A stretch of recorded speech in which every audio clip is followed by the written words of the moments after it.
някъде, може за децата под пръксникачка, нали? Само да не е навън не може да електрическия работен, който само ходи. Така, значи това упражнение се чертае кръгче. Има дали ще стане. Горе-долу. Това е едно кръгче. Така, и се слагат цветни парченца хартия. Нашите цветни парчета са такива, които ще бъдат нашия буклук. Като упражнение може да им се даде личеник. Да, може. Те обичат много, много обичат.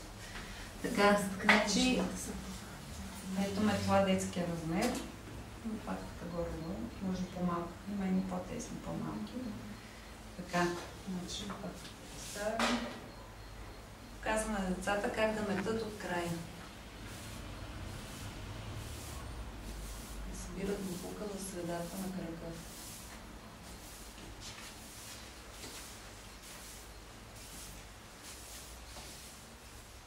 Когато са събрали вече буклука, взимаме на лопатката.